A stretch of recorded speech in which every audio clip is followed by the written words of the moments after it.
Kamala Harris, the first woman as well as first African American and Asian American person to serve as Vice President of the United States. But Harris is no stranger to breaking barriers.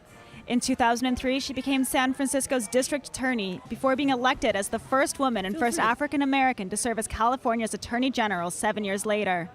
Harris moved from California to Washington in 2016 after being elected to Senate. It was there she set herself apart by applying her years of prosecutional skills to question Trump nominees and appointees during committee hearings. The president has asserted that torture works. Do you agree with that statement? Her run for presidency ended in failure in 2020 as the campaign fizzled. She struggled to raise money or make a compelling case for her candidacy. I'm suspending our campaign today. But her team up with Biden led to success, taking Trump out of office and the beginning of her tenure in the White House.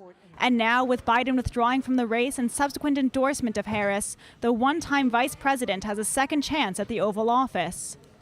But what could the shift mean for U.S.-Israel ties? Harris has strong ties to the California Jewish community, in no small part because of her Jewish husband, Doug Emhoff, who has emerged as the Biden administration point person on combating anti-Semitism. Biden has proclaimed himself a Zionist and a staunch supporter of Israel, and Harris has mostly followed suit. The United States has an unbreakable bond with Israel, and our commitment to Israel's security is ironclad. We are going to continue to stand with Israel's right to defend itself. And let's be clear and never forget what happened on October 7th. But it appeared that Harris's strong support for Israel has shifted as the Israel-Hamas war continued. As Israel defends itself, it matters how. The United States is unequivocal. International humanitarian law must be respected. Too many innocent Palestinians have been killed.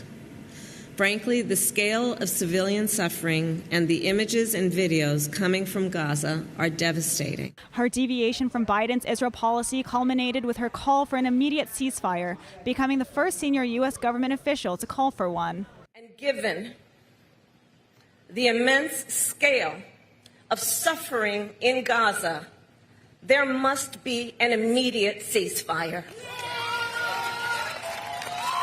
For at least the next 6 weeks, which is what is currently on the table. This will get the hostages out and get a significant amount of aid in. With just 4 months until Election Day on November 5th, Kamala Harris and the American voters have much to think about before deciding who will lead the nation for the next 4 years.